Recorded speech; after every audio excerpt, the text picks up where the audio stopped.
you learn something on every single one, and don't beat yourself up if it goes wrong. Just make sure that you take that going forward into the next project. I don't think people listening at home should underestimate the chances of getting funded by an investor who really buys into you as a person.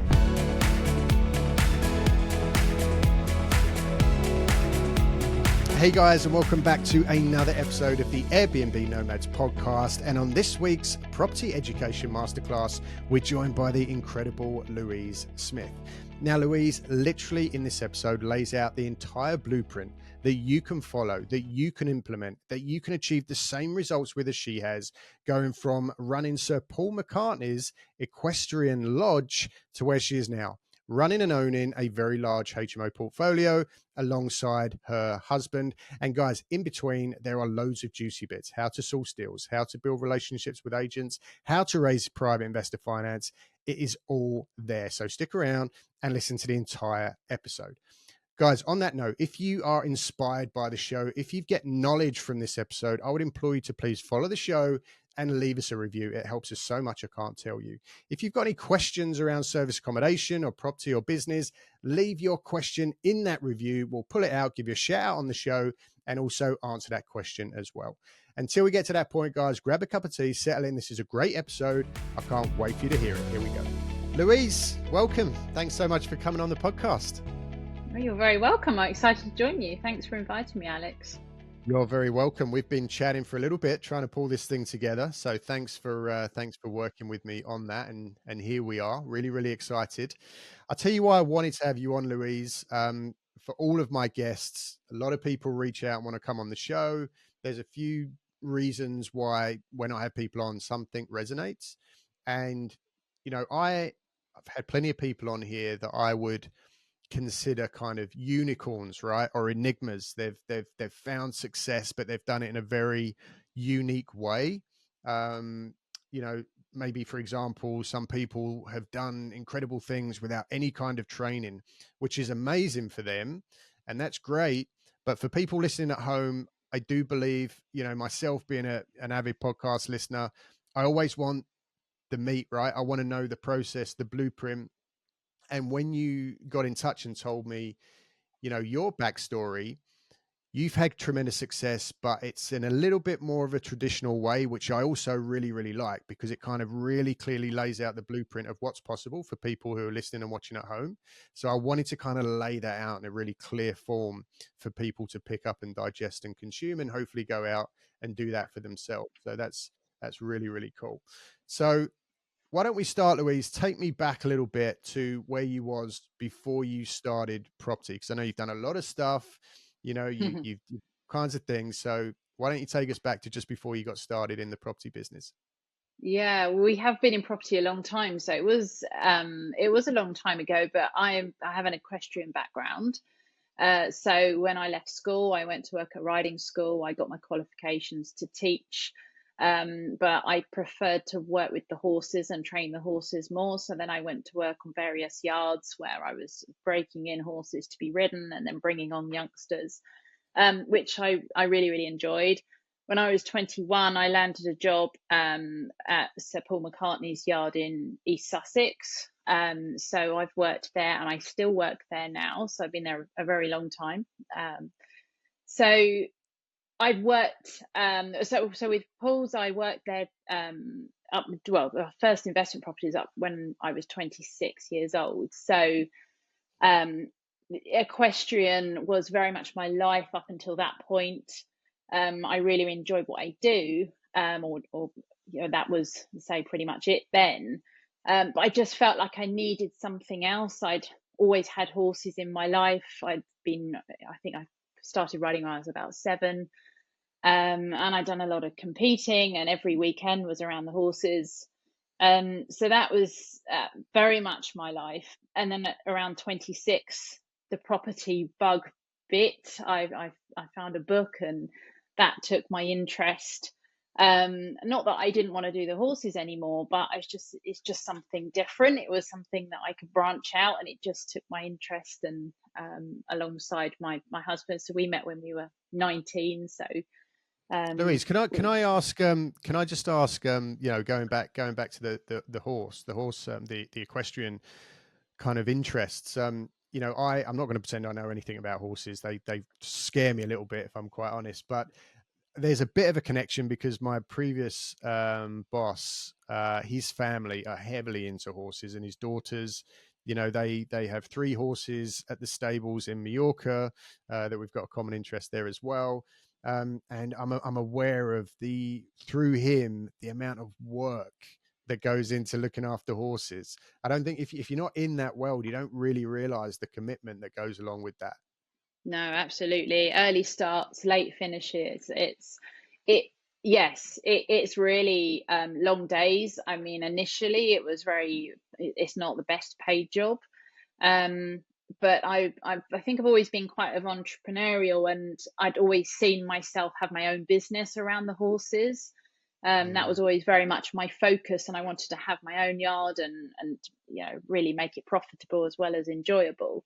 And then when I landed the job with Paul's, that I had what was could only really be described as a dream job for most equestrian people, because absolutely. actually the job itself wasn't so much all the hard graft. I was there just to sort of train the horses and be there for the family. So I Was was it a little very, bit very nerve lucky. wracking? Was it a little bit nerve wracking working alongside Paul McCartney or Sir Paul McCartney, because that's quite I a guess big. so. I guess so at the beginning. Mm, But I think when you've got animals involved, you just kind of get on with the the job in focus is hand. about them, And right? Yeah. yeah, it is very much so. And initially, I was just working there as a member of staff, and then when I was 26, I was also asked to be manager of the stables that they've got there. So that is where I say a position I still hold today, and Oh, it so is. you're I'm very, still very so are lucky. you're still working with Sir Paul Yeah, McCartney today? yeah, yeah. Wow, that's Um, amazing. I think I've been there about 23 years now, so yeah, Wow, it's a long time. are you at the table on Christmas Day then? You must be pretty tight. No, I'm not at the table Christmas Day. I'd rather be with my own family. But Yeah, no, yeah. it's a great job, and I feel very loyal to the family, and they've been good to me. It's a great position, and it's a very, very beautiful location in which I work. So yeah, So I've been very lucky. what's kind of interesting to me about that? Obviously, we're going to talk about all the property success you've had, and this entrepreneurial kind of mindset that you've got, and this drive to do more. Because what's interesting to me is that a lot of people, I can relate, because I was in a job that was my dream job, for many many years, and even though there was parts of it that didn't fulfill me, I knew I wanted more. I knew I wanted to be in property. I knew I wanted to, go out and try and carve my own way. It was kind of like this golden handcuff scenario where I was like, I've really got it good here. I've got this dream job, and you know, can it really get much better? And that held me back for a long, long time. So the fact that you still, pushed on to do more and didn't just settle is pretty cool, because I think a lot of people would have just stayed there, like stayed just doing that, Well, and just yeah, and it's managed a the really good equestrian yard. point. Oh no, it's a really, really fair point. And I do quite often think to myself, if I didn't have that job, would I have pushed myself further and got further in the property world? But Mm, I think I've always had a really nice balance, and I love property. Property really excites me. I love finding the deals.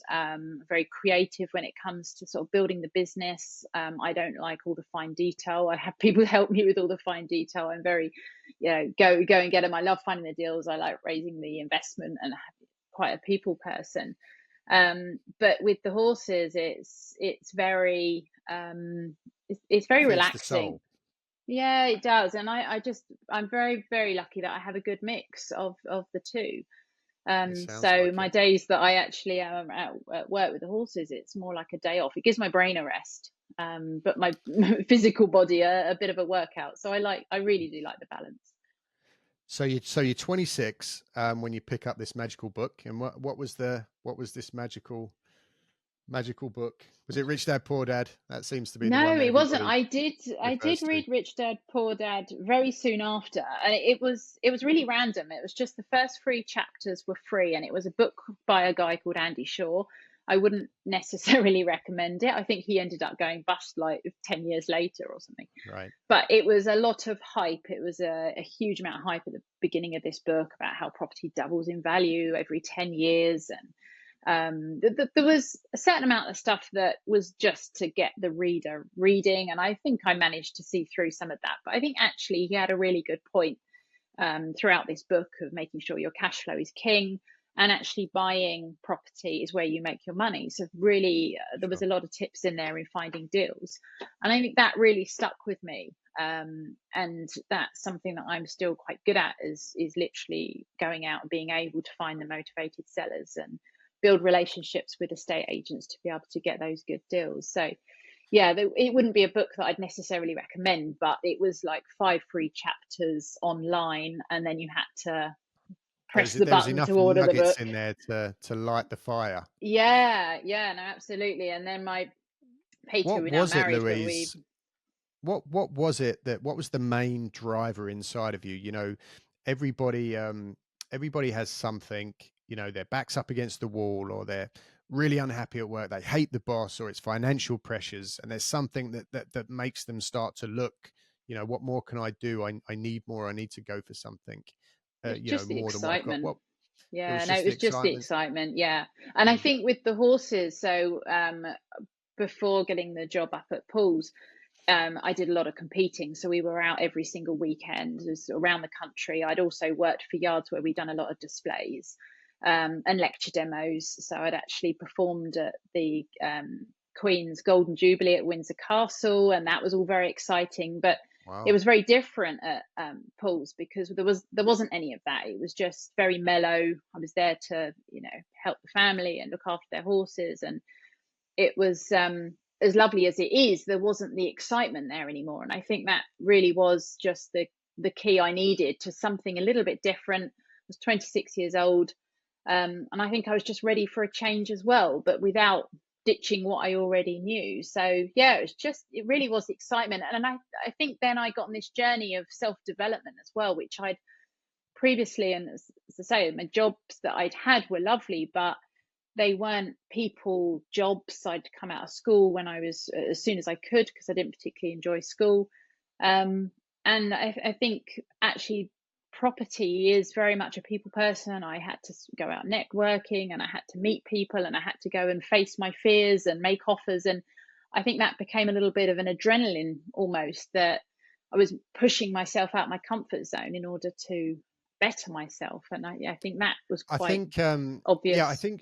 I think like just touching on that, Louise, it's we've spoken about it before on the show, and I think the networking part of it scares a lot of people, right? Putting people outside of their comfort zone. And the reason why it's so scary at the beginning, obviously, I know, and it gets a hell of a lot easier. You can walk into a room now, I'm sure you can, and you can, fire up a conversation with pretty much anyone and talk about property all day long. But at the beginning, there's this imposter syndrome. Do I belong here? What do I say? Am I going to trip myself over? And you start Yeah. building up all these demons in your head, right? But so how did you tackle that in the beginning with the networking and with the making connections and reaching out and creating some kind of authority before you'd found that first deal? To be honest, that the networking came a good 10 years after. So this was we bought our first deal in 2006, and there wasn't very much support. I mean, I'd found this book, and I think off the back of that was a really sort of quiet forum that you could join, and there was a few people on there. But I'd almost only just got my first laptop. I wasn't even that au fait with the internet, and it hasn't been, Mm, hadn't been going a huge amount of time. So I wasn't aware of any networking events in our area for property.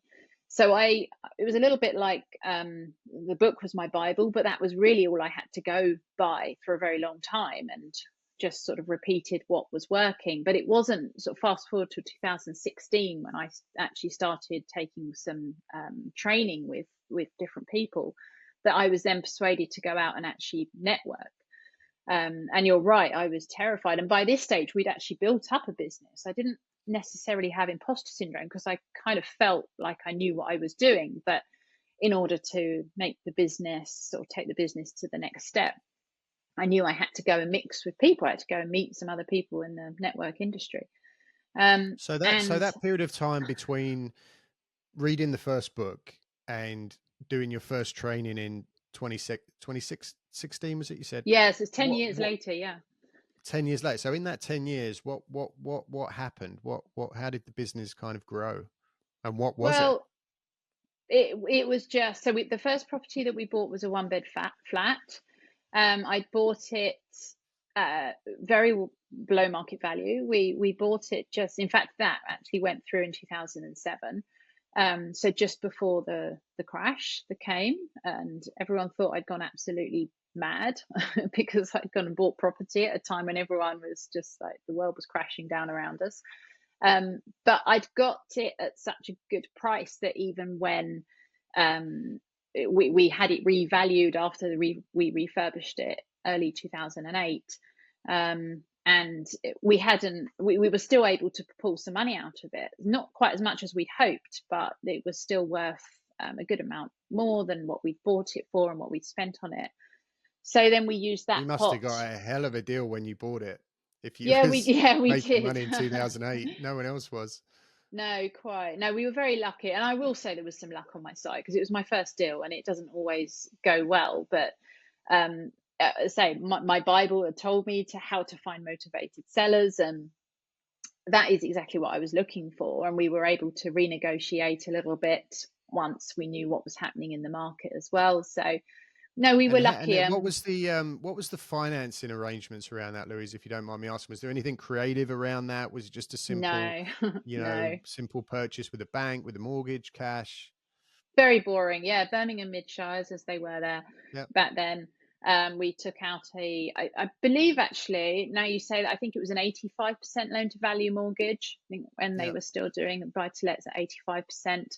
And then we were able to, we took out a further advance. We didn't refinance it. We took out a further advance back up to 85%. And then we were able to pull out over half. So we'd left money in it, but the biggest win we had, which again was just a complete fluke, and I certainly wouldn't want to take the fact that it was a judgment on my behalf, but as the interest rate started to plummet, and my mortgage broker had us on a variable mortgage.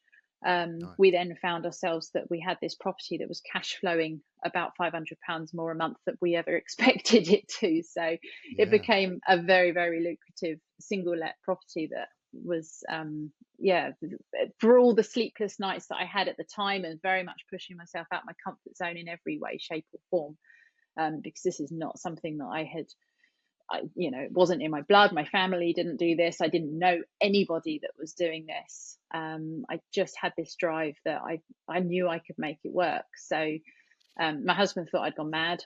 My then boyfriend, he said, I don't want anything to do with this. I'm just going to worry too much. So you go and we refinanced the house that we hadn't long been in.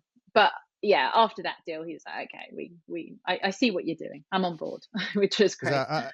yeah, and that is really impressive because I think it's easy to forget what it was like then because now, you've got all the groups, you've got all the mentorships, you've got all the training schools, but going back just a little bit, it was a very, very different place. And, it sounds like you was going on this journey off the back of a book basically and some grit and determination Oh and a God, yeah, lot of confidence, yeah. which is very, very impressive. And, did you find, Louise, that well, a couple of questions actually. How did you feel about the idea of taking on all of that additional work around your already existing equestrian career? And also, were the people around you, i.e., family and friends, were they kind of saying, yeah, what you doing? You're freaking crazy, you shouldn't be doing this? Or were they supportive and saying, go, Louise, this is awesome, we support you? No, Which no, one was it? everybody around me said, what the hell are you doing? And I'd get a certain amount of what you a property investor. You? Come That on, person get that just serious. rides horses for a living. You're not a banker, you're not an accountant, you're not a solicitor, you. And obviously I didn't say that, but I kind of very much got the feeling that that's what everyone was thinking. Yeah. Um, Yeah, no, it was really tough. And you're right. I only had that book and I had my highlight pen and I had my biro, which I would make notes, and that was literally all I had to go by. So it was very, very different back then. I mean, there is so much information now. It's almost on another level of overwhelm, where you've got so much on YouTube, you've got Audible books, you've got, multiple people have bought written property investment books now. Hmm. So much training around, that people that, but as I say, that can almost be detrimental to certainly some of the people that I speak to. It becomes an overwhelm. You have to Yeah. really come and focus back in with what you. Chasing the shiny pennies. Yeah, yeah, no, absolutely. Whereas my book only said one strategy, and that's what I followed. So there wasn't Yeah. the Buy overwhelm. It was property just the cheap, fix it up, panic. make money. Yeah. Yeah, it was. Yeah, it was very Yeah. Yeah. simple. And actually, that it is very simple. When you just say it like that, if you can overcome everything else that does get thrown at you from the government and lenders and interest rates and everything else. But yeah, I mean, we certainly learnt straight away what stress was. Obviously, buying a property among the biggest, well, at the time, was doomed to the biggest credit crunch and crash in history. It was certainly a stressful time, but yeah, Well, we like somehow came out the other end. there's so many quotes and sayings around exactly what you're talking about. Adversity brings opportunity, and what's the Buffett one? When everybody else is running scared, or you do the opposite or something. Basically Yeah, saying, yeah. you know, you know, have the balls to do the Be opposite, greedy and when you're pretty everyone much. else is fearful, isn't it? Or something That's like that, it. I That's think. it. That's Yeah. it. Something like that. And it sounds like, you were one of them people, and you did well off the back of it. And there was a hell of a lot of people that made millions off the back of COVID, Yeah. off the back Yeah. of the crash, Of COVID, the off credit the back crunch, of the yeah. crash, but you just had to have the confidence and some education, and the grit to go out and do it. So, Yeah. Well, one kudos thing to I you do for always making that happen. I regretted big time, and I say there was this forum off the back of the book that didn't have a lot on it, but there were some people that were far more experienced than me, and they were doing the same day refinance. So I don't know if you Mm. remember, where you could literally Yeah, buy old something and bridge it and Mortgage Express. Yeah, yeah. Mortgage Express, exactly. And I would watch people do these deals, and I just wasn't brave enough to try it Yeah. myself. There was a certain amount of deceit 125% and mortgages, and yeah, yeah. it was. Yeah. But you had to sort of, I was reading, you got to go and get rid of the for sale sign off of the drive before the new valuer came in. And it just worried me that I was doing something that I shouldn't be. And on the back of that, I was like, oh my goodness, I missed out on so many deals. But things happen for a reason. But I wasn't as brave and didn't do as well as I could have done. That's for sure. Well, look, at least you did something, right? And it was obviously a foot in the door to where you are today. So you got this one buy to let under your belt. You fixed it up. You're getting your feet wet in the refurbishment world. Was your husband kind of in the trenches with you, or was he just like? Because I know he's got that background. Yes, yeah. So initially he said, "You're on your own. I'm not really that interested in property." And then after he could see me struggling trying to find some builders, he went, "Oh, come on then, you grab your paintbrush, I'll grab my screwdriver," and we kind of did it up between us, and family helped as well. So yeah, it didn't take long before he was helping me. I wouldn't say on board with that one. I think it was just a case of, I don't want to see you getting done by builders, but he didn't understand the whole concept of what I was trying to do. He'd never, obviously hadn't read the book, or there's me sort of pitching this, wow, property's really great, but nobody around me was kind of feeling it in 2008. If you love to travel like me and you understand the power in escaping the money for time exchange trap, but you just don't know how to do it, then building an Airbnb consultancy business could be exactly what you have been looking for. Right now in the UK, there is a completely untapped opportunity through helping struggling Airbnb hosts by turning around their underperforming properties and generating you huge commission payments in the process. We are going to teach you all of the tools and all of the techniques that we've learned over the last 5 years through building our very own multiple six-figure Airbnb business, arming you with everything that you need to swoop in and save the day. Minimal startup costs, zero risk, and almost unlimited potential. Sound good? Welcome to the Airbnb Consultant. Contact us through any of the channels included in the studio notes to get the conversation started. Question around that, Louise. Do you think that you still would have, moved forward and done that if you didn't have your partner by your side and it was just you? Yeah, Maybe you because would have thought less initially about he it. didn't. Yeah, it didn't make. I mean, when I've made my mind up, Pete, I tell you, I'm pretty strong-minded. So bless him, he was he was good I to knew he was just go, not look, too. you do your bit, and I'll join you when I'm ready. So yeah, I it wouldn't have made sometimes any difference. wonder. I sometimes wonder because obviously, everybody's in different situations, and I sometimes wonder if it's, you know, does it help to have someone there by your side for support and some guidance maybe, and to give you a hug when things are not going to plan, or is it a bit of a hindrance because you've got someone else to consider, maybe you've got some kind of negative feedback coming from them, so it's kind of swings and roundabouts, isn't it? But I was just interested Yeah. to know whether maybe you would have made some different moves if you was by Yeah, no, yourself. I honestly don't think it would have changed anything other than the fact that once Pete was on board, um, and yes, we're not sitting opposite ends of a desk to each other. I think we probably would drive each other mad, but now we have such separate roles in the business, whereas he's a builder by trade. He was actually a ground worker when he left school, so he knows a lot about lots of groundwork stuff with drainage, Mm, and he did a lot of footings for new builds, etc. So his experience is incredibly beneficial to what we do now. And he's now a bit of a perfectionist when it comes to the refurbs. Yeah, he can fit the kitchens, fit the bathrooms, but on the back of that, actually, he's then struggled to let that go to other people. So, some of those early investments would have taken quite a long time for refurbishing. He's had to really step back and in terms of that sort of want of control, and had to let other people come in and help, which he's found quite difficult. I kind of like outsourcing as much as I can to other people to do certainly stuff that I'm not yeah. so good at, but he's struggled Well, with that. yeah, well, it sounds like you complement each other quite well because it's not necessarily great to all have the same, strengths and weaknesses, and obviously, you are different in certain respects. So let's move forward. Obviously, so much further ahead now with the business and what you're doing with all your private finance and all that kind of stuff with working with investors and things like that. So you got the first one under the belt, roaring success. You refinance it, you leave just a little bit of money in the deal. Are you kind of from this point on, you're like, I'm going all in now. This is the way I want to go. This stuff really works. I don't think I would say I had that attitude. I would say that it was still a massive challenge to push myself out my comfort zone.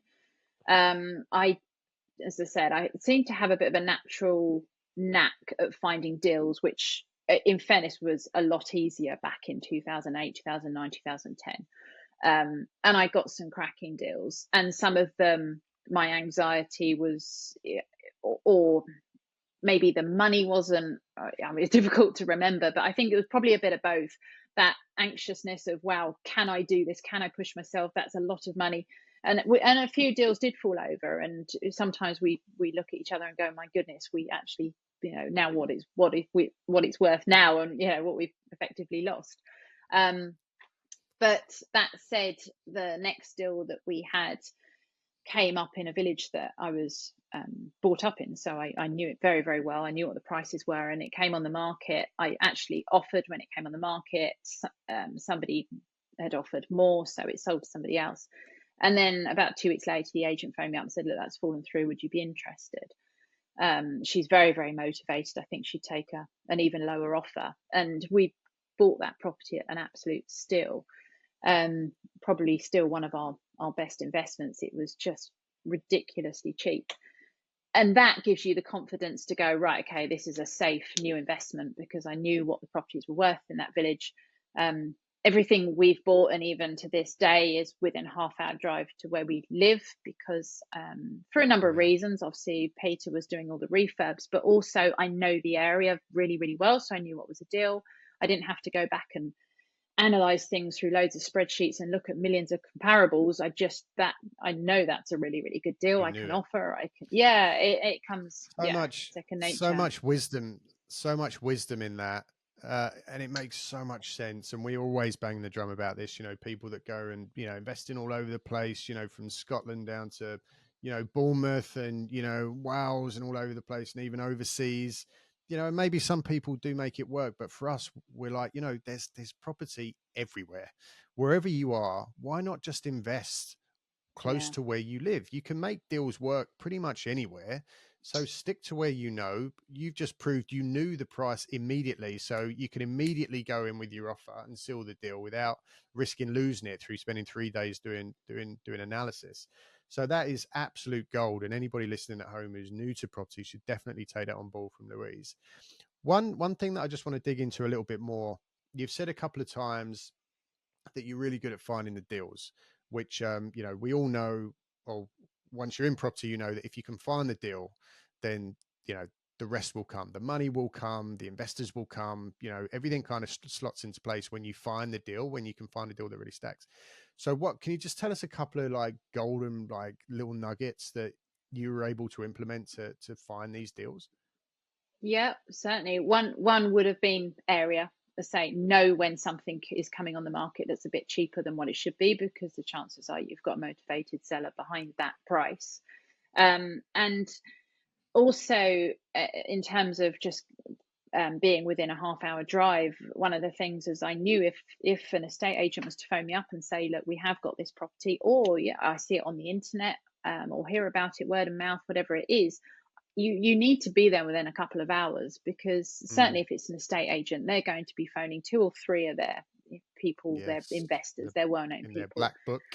Yeah, and you've got to be there unless you're comfortable with making an offer on something you haven't seen, which I've never been comfortable doing that. I like to just double check an area. I mean, it's easier now. I know we've got certain software. You've got Google Street, for instance, which is amazing at being able to check out the area. You've got, Google Earth. It's very different to how it was, but even so, yeah, there might be a huge, great big, I don't know, transformer that's been put in your garden next to you in the time that Street View has been there. So I would definitely Mm, want to see something. good point. But also, I've got all of my deals literally through estate agents. So because I've always worked as well, I've not had huge amounts of time. So my strategy was to find estate agents in my area, build on relationships with them, and then have them bring me the What deals. exactly does that mean? Um, I'm all about just really laying it out and step by step for everyone listening at home. What does that mean? How did you build relationships with these guys? So I would pick two or three areas. So for me, where we are based in Kent, we've got a town close by called Ashford. We've got a town close by called Folkestone, and we were looking at Dover. Dover is a little bit further away for us, so it wasn't ideal. But also some of the properties in the village locations as well. And I would have a VA create a spreadsheet for me with every single estate agent in those areas in which we're sourcing. Not necessarily all of them at the same time, but if I'm going to target Folkestone, for instance, there is probably, I think there's more than that now, but at the time there was around 30 estate agents in that town. So I tried this with a VA, but it didn't work very well. It had to be me. I would literally sit down with my notebook and a pen, and I would phone every single one of these agents. And if I had somebody really helpful, I kind of had this traffic light system actually. So I had, if they were really, really helpful, they would go in my green box. And if it was someone that had obviously had a bad experience with an investor and they really weren't interested in talking to me, then I would take their name and I'd put them in the red box. Because I knew if I phoned that agent again and I got that person, it probably wasn't worth trying to build on that conversation. So I would see if there was somebody else in the office to speak to. But people that ended up in my green box, and some of them are really, really helpful. I had some people say, well, look, I'd be really interested in meeting you. If you've got time to come down, I can show you some deals. We can get to know each other. Um, but you've got to position yourself well as well. You've got to position yourself as an investor, somebody that's got funds in place, somebody that works quickly or could Yes. work to the vendor's time frame. So it's about that positioning as well. And I think that just comes with a bit of confidence. Unless if you are starting out, just, I know they say fake it until you make it. I know that can be hard, but you've just got to speak with a bit of confidence, and so that they know that you're going to do as you say. And also things like viewings, making sure you're on time for the viewings, follow up with an email to say thank you very much if you do offer on a property, following it up with an email with your decision in principle, potentially your proof of funds, your ID, so that they know that you're serious. So I just built on those sort of relationships with, and it doesn't even need to be. So I started with a list of 30 estate agents. I didn't need 30 people to talk to every other week, but out of that 30, if I ended up speaking on a regular basis to 5 of those agents for the amount of deals that we needed in our business, which was 2 or 3 a year, then those 5 could bring me more than enough. And yes, it's time consuming initially, but once you've built on those relationships, I've got agents that we've worked with now for 5 years who are still bringing us deals. So that has really, really paid off. But Yeah. it's still like, I'll look at Rightmove. If something comes up on Rightmove that I'm interested in, even if it's a estate agent I've not spoken to before, then it's down to speed. You've got to get in there and make an offer. Yeah. Yeah. That's a great, story there about how you kind of, built that pipeline of agents that you felt were on your side, because you've got to have a system, haven't you? So many people, they sit there and they call people all the time. There's scraps of paper blown all over the place, and it's like, no, you've got to have it down on spreadsheets, and your traffic light system sounds really, really good, because sometimes, and don't underestimate the power. I'm not sure how much you were physically going into agents before you built that relationship, but I've found that just a mixture of phone calls, but also getting out and hitting the streets, walking in there, like you said, confident with your business card, knowing what you're going to say, being serious, telling them exactly what you was looking for, strong handshake. We always say, like, maybe for some of your more favorite agents, taking a little thing of biscuits or whatever, taking some nice, really branded material that pops really nicely. All these little things that just make you kind of stand out a little bit in their mind. Can Yeah, make them yeah, pick up the phone to you instead of yeah. somebody else. I So always there's said lots if of they've little got a tricks and tricks. pleasurable experience Mm. when they come with you on the viewing, then they'll think about Yeah, picking the phone up next time something comes. And it's good to find something absolutely. in common as well. So ask them about them and have Yes, a chat with them. Don't just yes. talk about the house. Yeah, I've looked People at houses 101. in, yeah, no, exactly. I can look at the house People in two 101. minutes and then want to just chat to the estate agent and find out what Yeah, the market's like. You can find out so much from them as well. They're there within the thick of it. They know what the market is. They know if it's going down, if it's going up, if it's first time buyers, if it's investors. Just pick their brains because they're really, really yeah. useful for us as investors. It blows my mind how many. I think if you're, naturally quite a personable person, or like a little bit extroverted, and you're confident holding conversations, you don't think twice about arriving, meeting an agent. Hey, how you doing? Nice day. How's the weekend? Like your car. I was thinking about getting one of them. Whatever it is, you just start chit chatting for the first 5 or 10 minutes, build a bit of rapport, find some common ground, crack a couple of jokes, and then go into the business part of it. And already you're on the front foot. But so many people walk in there and it's like, hi, John. All right, let's go. What we got here? And it's Yeah, immediately you're like, what? yeah, Have a exactly. chat, get to know the agent, build a relationship. Yeah, Okay, so absolutely. now that we know all your secrets about how to Don't build use those that in my relationships. patch, anyone. Yeah, yeah, yeah. Everyone's going to go create their traffic light spreadsheets. So you've got the relationships. You know what you're looking for.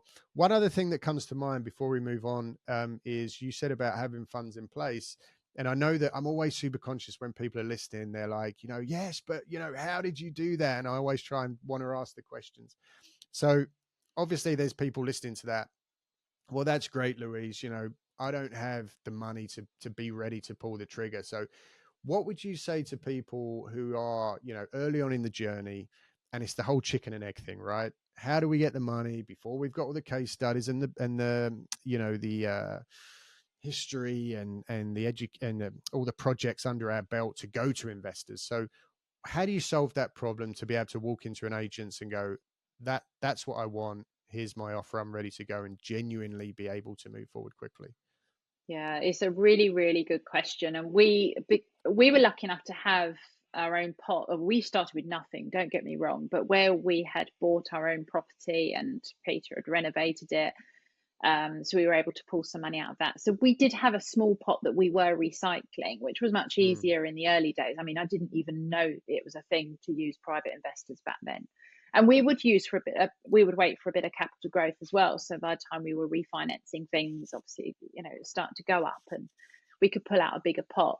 Um, it, it's a really good question, and I have had deals fall down where I've gone in with the attitude of, if the deal's good enough, I'll find the investor. And then I've just ended up with loads of sleepless nights because I Hmm. feel like I'm letting everyone down, the vendor, the estate agent. I've made all these false promises. And to be honest, if you do that with a estate agent, you're not going to go back to them. If you've let them down once, they're probably going to go, yeah, okay, whatever. Yeah, Unless you sure. literally do lay it all on the table. So I have been in that position, and it wasn't a great position to be in.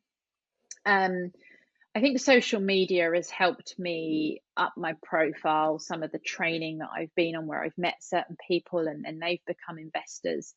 If you want an easy life, and I think it just depends on your character. I know lots of people who've gone out, they've found a deal, and then they've networked like crazy. They've asked everybody they know, and they've raised the money very, very quickly. Um, I do prefer to have the money in place before we're offering, um, just because I have been in that position where we've got a cracking deal and actually the money didn't come. And maybe that was me being a bit introverted and wasn't quite brave. It's taken me a long time to get over the sort of asking cap in hand for some money, to actually realize, wow, we're giving our investors an incredible service here. My mindset's completely shifted now. And I think when you're new to property, it's quite difficult unless you've been in a background where actually it's a bit normal to be raising finance for whatever business you might be in already. But for me, it was very much feeling like I was going to people cap in hand, or please could you help us. So it took me a long time. I had to work with a coach with that for a long time to shift my mindset. But once it shifted, and I think I relaxed into this, okay, we're giving people this incredible opportunity, Yes. then money comes a lot better. I think you can almost sort of push it away by being a bit desperate. And I've definitely learned that if you've got a deal that's, however good the deal is, and maybe if it is an absolute cracking deal, you can afford to pay your investors more. But if you're raising the finance first, you're not under pressure to pay too much for it. And if you're under pressure to get a deal done and then you're raising the finance, it's very easy to offer too much, and then you're offering Yeah, a huge portion of your project, which then actually ultimately puts everybody more at risk. um, absolutely. so I Yeah, would definitely great. say finance first if you can. Absolutely. Yeah. Yeah. Great advice. And a couple of things that I just kind of pick up on there is, you mentioned social media. Yes, there is an element of fake it till you make it. I'm not a huge fan of it. But sometimes needs must. And I think if you go down the fake it till you make it road, whilst doing absolutely everything you can to be genuine and be able to, genuinely be able to bring huge value to an investor who's very time poor, that has money in the bank, that's, getting eroded and all the rest of it that we know about, then I don't necessarily think it's faking it. I think faking it is when you have no idea what you're doing and you're going out there just throwing around wild claims. Yeah, So I think, yes, most importantly, and the number one thing, especially if you're in a position where you don't have loads of money or surplus income to blow on, marketing and branding companies and all the rest of it, is just being super consistent with your social media, and making sure that you've got a really strong authority, so that when you go and have conversations at networking events, the first thing they're going to do is go and look you up on Facebook, on Instagram, on LinkedIn, and they're going to want to see proof. So even if you're not necessarily, a long way down the road doing big refurbs and doing all this crazy stuff, you can still be showing stuff on your profiles that is relevant to where you're trying to get to. So I think that's number one. And then secondly, I would say, and so many people go out and they're having the conversations at the networking events, but it's almost like they don't think that they're ever going to get an offer. And then when they do get an offer, and that investor, who most of the time, unless it's Aunt Mabel or your parents and you're incredibly lucky, it's going to be a very savvy, switched on investor who's going to say, right, I'm interested. The hook's in, and I want everything laid out in front of me, broken down to the finest details so I can understand whether or not I want to invest in this. And if you can't do that, not only are you going to look like an idiot, but you're also not going to get the investment.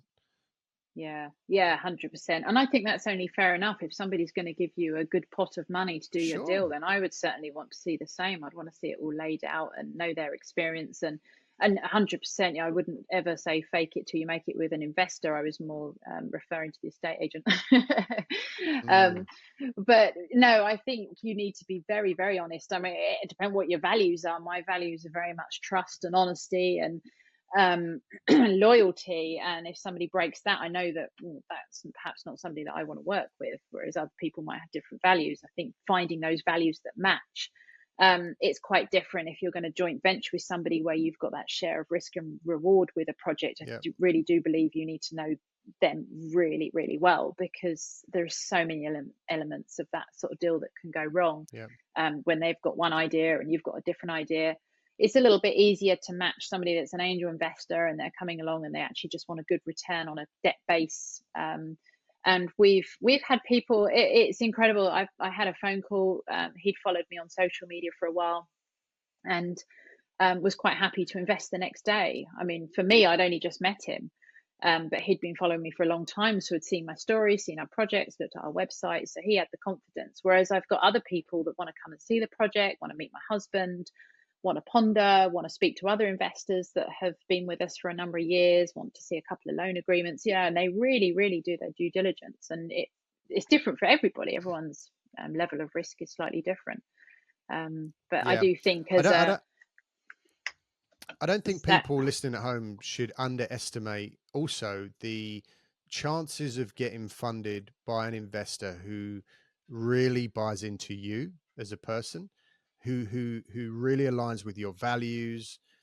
If you can come across in a really authentic way, if you know what you're talking about, if you're willing to go through the process of having those multiple touch points and building up rapport, building up trust, putting in the time and the effort, and providing them with all of the evidence that they need. But a lot of the time, property, like any business, is a people business. And you will find, if you're genuinely a good person and you're genuinely trying to help or present a genuine opportunity to an investor, and you can align that with, look, I'm a good person. I'm trying to do this for XYZ, my family, my this, my that. Here's my dreams. Here's my visions. You know, a lot of the time people will like that, and that will really resonate, and they'll say, you know what, I'm willing to give it a go with you. Yeah, it's so true, and it's such a good point as well. And in the early days when I was networking, I would feel very nervous about speaking to people and perhaps feeling that I wasn't good enough. And um, I soon learned that don't try and put on any kind of facade, or just be yourself, because then you attract the right people, and Yep. that makes business a lot easier. So whether that's on social media, or whether it's in a network room, whether it's when somebody's touched base with you through a platform and you're on the phone with them, just be 100% yourself, because then if they want to invest with you, they're investing with you, not somebody that you've pretended to be for an hour. And if Exactly. you're really Yep. new to property, a lot of people that I speak to who perhaps don't have any property experience, but they renovated their own house and actually done a really beautiful job. I was speaking to somebody very recently that had done exactly this. She is an interior designer, and they bought this property and they bought it well, and they lived in there. But actually, I said, well, this is the beginnings of showcasing to an investor that you know what you're doing. This is a renovation you've done, and now you can actually Absolutely. pitch that you found this really good deal, and you've done this beautiful home over here. That's going to give somebody a lot of confidence. So I yeah, think it's it's a great point. I think I was having this conversation with one of our mentees actually on our last coaching call, and she has a barrier like a lot of us do, where we don't realize what we've done and how much value we carry in those experiences and the things that we've achieved and the successes that we've had and the failures that we've had. They're all learnings, and that's all value that can be given to someone, either an investor for an opportunity or someone that you're helping to grow their own business in a mentoring role. But I'm like, look, you've done this, you've done that.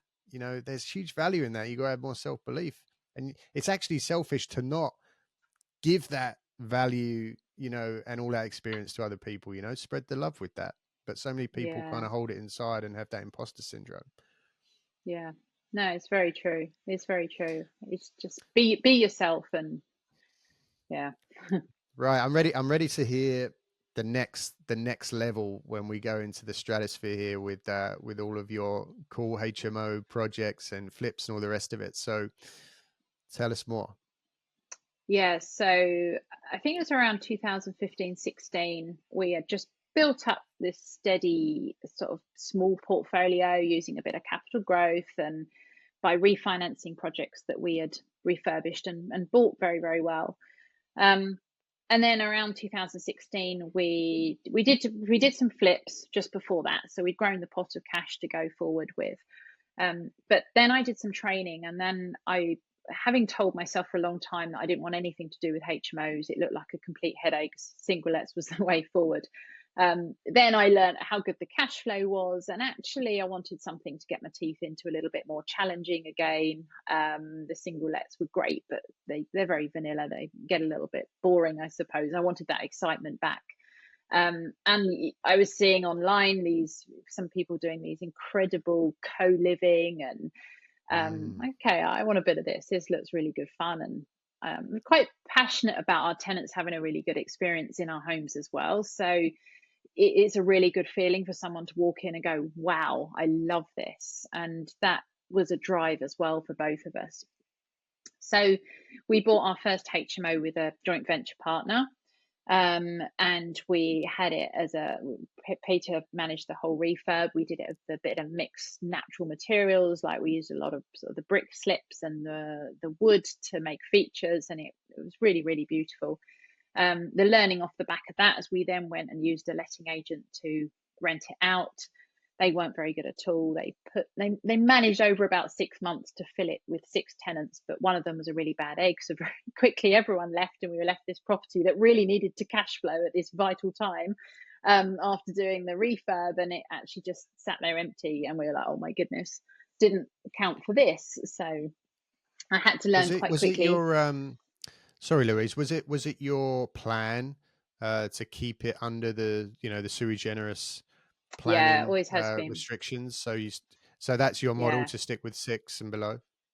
It is. And that's because I don't like waiting for planning. I think anything that de-risks a project for us made us sleep at night. And Mhm.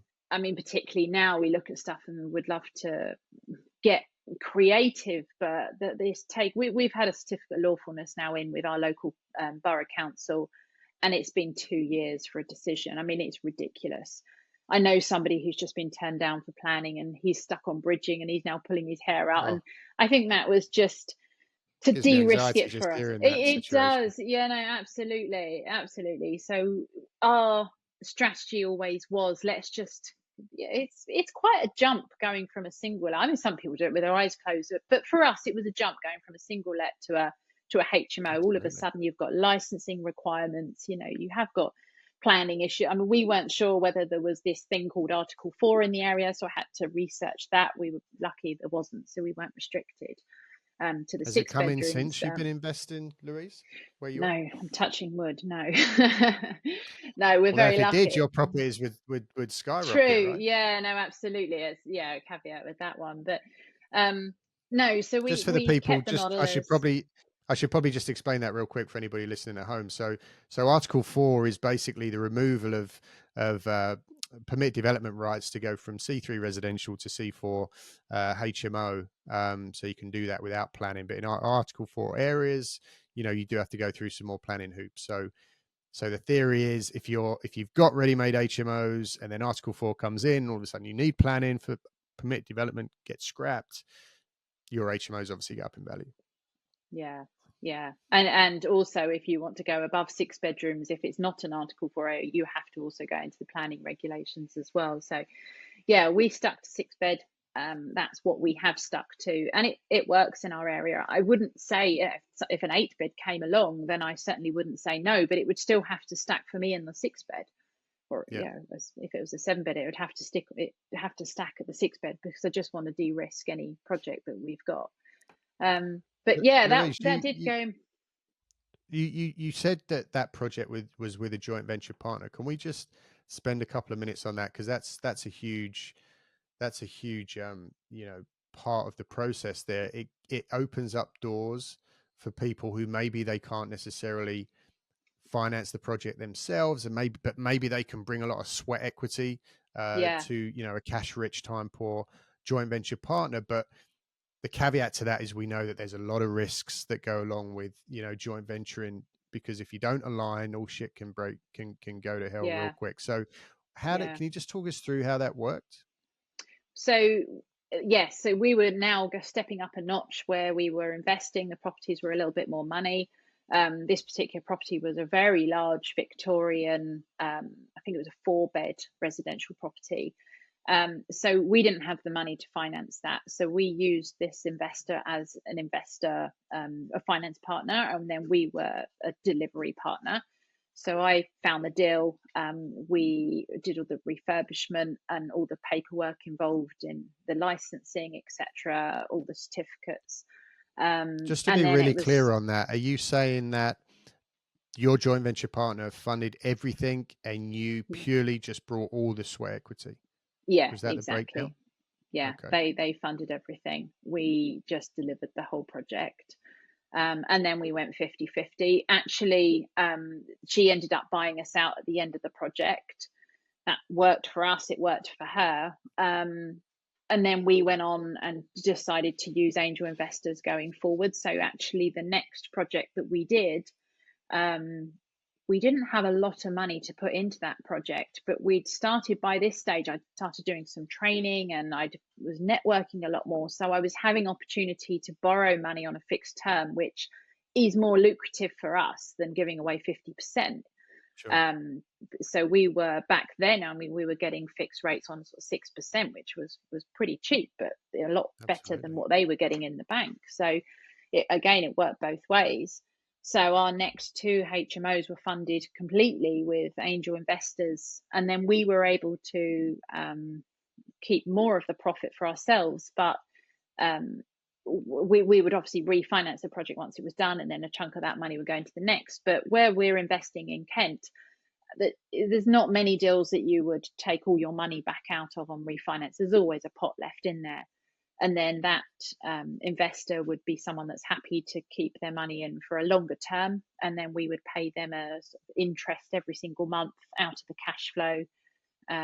So there's a lot to work out in stacking a HMO. You've obviously got your mortgage payment and what you owe your investor, which is left in there, and then all your bills. But yeah, there was still a decent amount of profit for us left at the end, and we sort of had a roundabout figure. We didn't want to earn any less than £1,000 a month out of a HMO because there's a lot of work involved in that, in managing it. So yeah, that worked. That model worked better, and that's kind of how we stick today. If we're doing joint ventures, then we would rather look at something that we're going to flip, so that we're not holding with multiple different people. So we do work still on joint venture basis with people, but we'd actually rather look for a deal that, say, we can buy, refurbish, and then sell on, put back on the market. Mm. So the joint venture partner, because it is a really strong option for a lot of people, at least, I mean, you're laying it out perfectly. Your story is it worked because it works, right? Until you was in a position where you was really established, and then it starts to reverse and you get people knocking on your door saying, hey Louise, we got a couple of £100,000 burning a hole in our pocket, can you do something with it for us? Because you've got the authority and you've got the case studies and you've got the proof. But until people get to that point, going down the joint venture road is a really strong way of Yeah, getting there, right? So yeah, where did that person come from? Was it through, because I know you've done a lot of training, which is also a huge part of your story and opens up so many doors to meeting people and being able to learn and go out and talk about things with education behind you to back it up. So where did the joint venture partner come from? Or was it purely someone you knew, or was it through the training circuits? yeah. Through a network meeting that I was attending, a local network meeting, Mm. and I was speaking at some of the events as well. So one of the Oh, there things you I go. wanted to do, yeah, I hated Massive, public speaking, hated it. So on massive. one of my training courses, I signed up for the public speaking for it as another thing I could push myself out my comfort zone.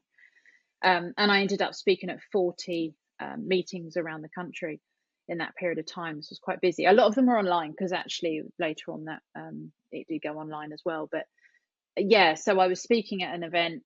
It was a local event, so she was local as well. We had lots of coffees. We got to know each other quite well, but our values weren't always aligned, which is why she ended up buying, and we stepped away from the partnership, which is why I would say to anyone that is thinking of that, and it's quite, when you're the person with the deal and no money, you can put the investor on a pedestal and bend over for what they want. But Yes. remember, if you're the delivery partner, there's a heck of a lot of work involved, and you really do need to be getting on very well with that investor as well, or just make sure everything is written down. Again, I'm talking from experience, because some of the things we were early in this journey, and I hadn't had any training at this point around this subject.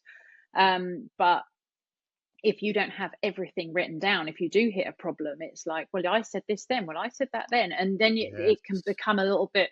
So just make sure everything is written down, and heads of terms, and if you want to put it through a solicitor, then that's fine as well. But maybe I should say advisable, but solicitors will probably cost a lot of money to do that, and it's just So make sure you know that person really well. Yeah, and not only that, the time frame, right? These guys can really drag their feet just putting together a couple of contracts. So swings and roundabouts. But with that joint venture partner, Louise, was it purely silent, or did they have an input? Because you talking about how you've really got to be aligned with your joint venture partner. If you're working with someone who wants a little bit too much input from the investor's side of you, that can really throw some spanners in the works, right? Because you're doing the work, you're in charge, you're delivering this project. So how did that work? Was you quite clear from the get-go that? No, and again, we learned so many lessons on this, and I think that's a really important thing, to have that division on a joint venture partnership, that actually if they're the finance partner, then somebody needs to make the decisions. There's got to be a decision maker, and it can't really be both of you on a project. So if you're the delivery partner, and it works better perhaps with somebody that's more remote, that has got some money, but actually they want a little bit of excitement in the deal, so they want to follow the deal, they want to come down and see it, but then you're left alone to make the decisions. I think it's really important. Again, it is like literally just brainstorming every situation that could happen, and I know that's not like the sexy part of the joint venture, is going, oh, what if, but that will save you so many headaches in the long run if you've just brainstormed every eventuality and know what to do at that point. And I think as the delivery partner, and we were experienced in what we knew, so we can be left alone to do the refurbishment. It was a bit of a joint decision on the letting agent that we used, and so we learned very quickly that a lot of the letting agents, certainly there's a lot better agents that are doing HMOs more and more now, but at the time there wasn't many agents that knew how to manage HMOs effectively. So which actually in hindsight is a great thing, because then we bought it back in-house, and we've got our own team now that manage all of our properties, so I don't need to use outsource anything to letting agents. But there's so many learning curves, whatever you're doing, or whatever stage you're at, whether you're doing your one bed flat as your first project, or your first HMO, or your first multi-unit block, you learn something on every single one, and don't beat yourself up if it goes wrong. Just make sure that you take that going forward into the next project.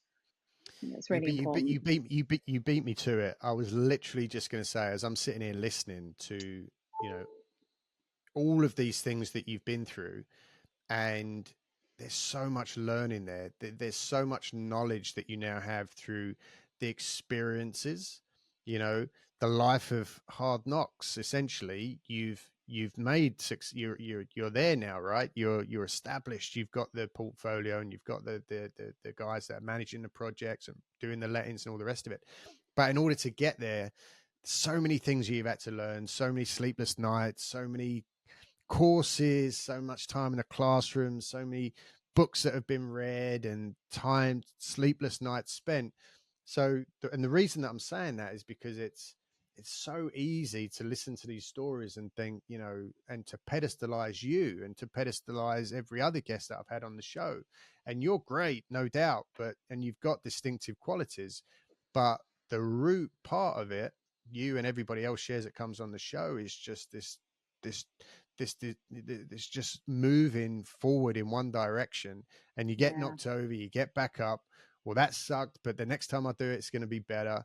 Learn from the mistakes, make sure that you improve on the next one. And as long as you keep doing that, I keep saying this, it sounds easy and basic, but when you really think about it, whatever happens, as long as you just keep going in that direction, you've got the big Y written on the whiteboard there, and you're like, I'm going there. And whatever the hell happens on the way, I'm just going to let it happen, and I'm going to brush it Yeah. off and keep going in that direction. If you can do that, you will get there. Yeah, It's it's so true. It's so true. Do you know what I quite often say to my husband? So this will make you laugh, but when I was, I don't know how old I was, 23, I went for my HGV license because I wanted to drive the horse lorries, and I what? wanted to. Yeah, I know it's crazy. And I went to learn how to drive the 7.5 ton, and the guys went, "Well, you might as well learn to do the big rigid. I think it was up to 32 ton or something, because it's the same amount of money, and you know it's much the same."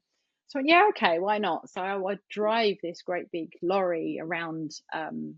It was a town, it's not particularly close to where I live. It's still in Kent. It was in Gillingham, which, if anyone knows Gillingham, it's like a rabbit warren of roads, very busy roads. And so I'd be at this big lorry, and I'd be driving this lorry around. And then I'd go to do my test, and I would fall apart at the test. In fact, the first one, I thought I'd nailed it. I was very confident I'd passed, and then he said I hadn't. I was like, oh my God, I don't know how I can do any better than that. And then after that, every test had just seemed to fall apart. And I got to the fourth one, and my husband said, it doesn't matter how many times you take that test, at some point you'll pass. And it just sort Mm, of really resonated with me with that. I went, yeah, you're right. And I think I relaxed. And on the fourth time, I passed it, and just thought, it doesn't matter how many times I do that. At some point, I will be able to, I'll pass it. yeah, And I you're guess in the that's a game. little, You've got a you're seat at the there. table, Yeah. so Yeah. you just got to keep going. That's a really, Yeah, really exactly. yeah, Property is much the amazing. same, and it does take grit and determination. It really does. And you think you've got a brilliant deal, and then somebody will, I don't know, gazump you on that, or it'll fall through for another reason, or the valuer doesn't see what you'll see, or the stamp duty will suddenly be shot up overnight and your deal doesn't stack anymore, or section 24. You know, there is always change, there's always things to navigate. And I think you've just got to be really strong in the mind, know what your goals are, know where you want to be, and just keep brushing yourself off, learn from any mistakes you've made, and just keep going. Because property on the concept is easy, but no, mentally it's actually a lot harder than anyone, well, anyone in property would know, but anyone that's just thinking about it, just brush yourself off, go again. Doesn't matter, you'll find that deal eventually. Yeah, great advice, and lots of wisdom there that's been accumulated over many, many years. So thanks for sharing. What's the, I don't think we have to speak anymore about specific projects. It's obvious that, you've got it down to a fine art now, and you're doing, multiple projects, and you've got your private investors, and you've got your lettings company, and you've got your teams, and you're there, so, congratulations. It's an incredible story, and, yeah, well done. Um, what's the reason behind it all that pushes you to do all this stuff, when you could have just carried on, in this idyllic role at Paul McCartney's mansion, cleaning the horses and all the rest of it? What's the end goal? What's the exit here? Where are you trying to get to? I know it's a really good question, and I did allude to it earlier on. And I know this sounds, I don't know, really, really silly almost, but for me, it was that self development that came alongside property.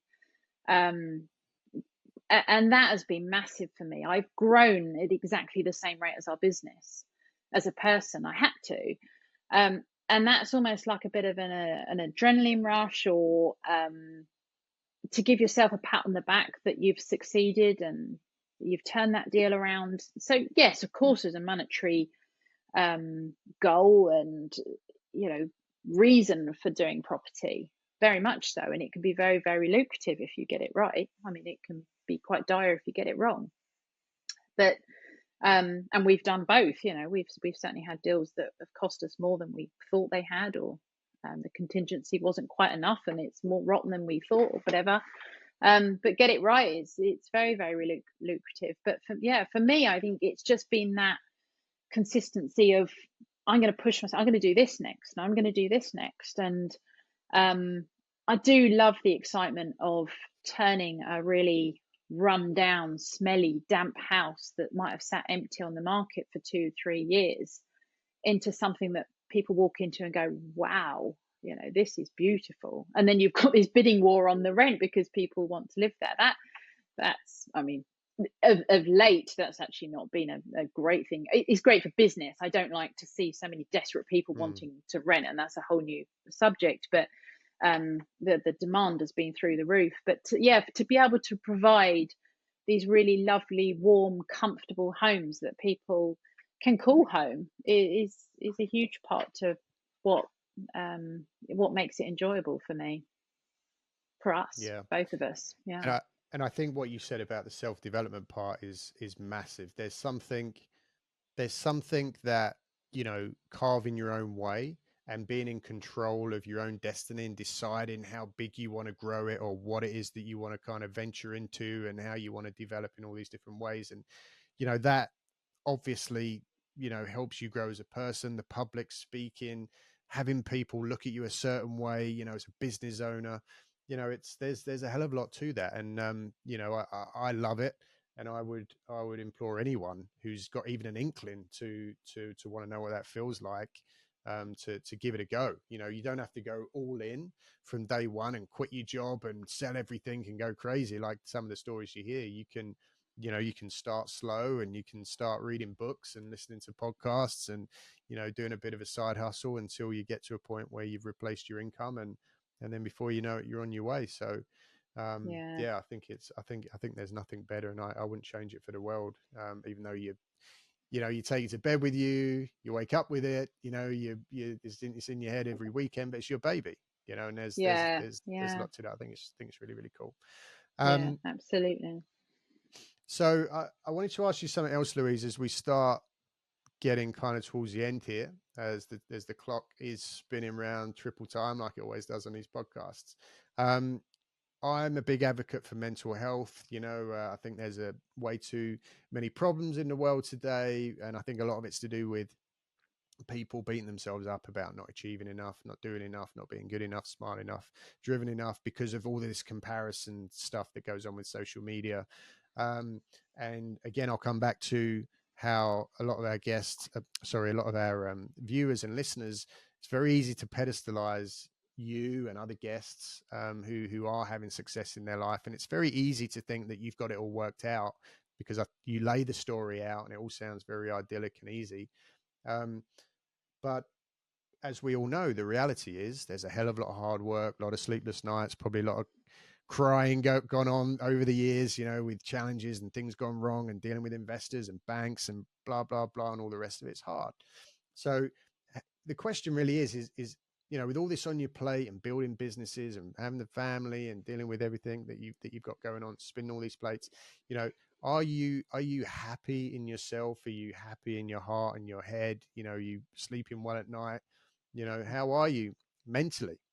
I know, How's it's how's such a life? Are good you question. happy? Yeah, such a good question. And don't get me wrong, we've had deals and I have had sleepless nights, and you worry about that going wrong, or yes, I'd be lying to say that it's all really, really easy. But self-help books have been massive. I listen to a lot. I have done some emotional mastery courses, and that's been huge in keeping my mind on track and not letting things wander. um so no, it's a huge part of being able to run a business alongside keeping your mental health, um you know yes, good and on track, because property, there's big numbers involved. It can go wrong quickly. Mm. So yeah, I think anyone would be lying to say that it's all really easy and they don't worry. And I think when you've got investors' money that you're using, you need to have a certain amount of, Yeah. priority that that's not going to go wrong, and or anxiety even. But um, we're all human, aren't we? And you can only do your best in running a business, and whether that's property business or any business, I'd imagine that is probably quite similar, that you've got to look after your mind, as much as your business. And that is, yeah, that's Absolutely. huge. Yeah, huge. Yeah. Yeah, always put yourself first before Yeah, the banks or the investors or the refurb. Put yourself first, get your mind sharp, make sure you're in a good place, and then go out and attack. yeah, Well, yeah, Louise, definitely. some great words of wisdom there, and it's been absolutely incredible listening to your story. Is there anything that you're looking for to help you grow, and maybe to offer an opportunity for other people out there to maybe get involved with your business? Yeah, well, we're always offering good rates of return for anyone that wants to get involved with any of our projects. So yeah, I mean, follow me on any of the social medias. I tend to be a lot more active on LinkedIn. I run a networking meeting in Kent, so if anyone is local to Cool, Kent and want to come to the Property and Poppadoms in Ashford, be absolutely lovely to have you there as well. I amazing, also co-host a group called Property Mums. So if you are in property and you're also a nice, mum, join our Facebook group. That's called Property Mums UK. So yeah, we've got a website. Our website link is in the show notes, I believe. So please yep, do look us up on there as well. Or if you just want to touch base and say hello, and yeah, if anything resonates what I've said today, then I'm happy to have a chat, and yeah, more than happy awesome. to connect. Love connecting with lots of people.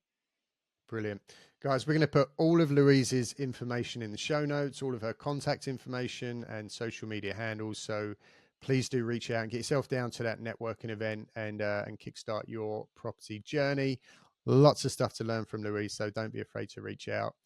Louise, thank you so much for coming on the show. It's been absolutely fantastic listening to your story. Very inspiring. And yeah, congratulations again on what you've built.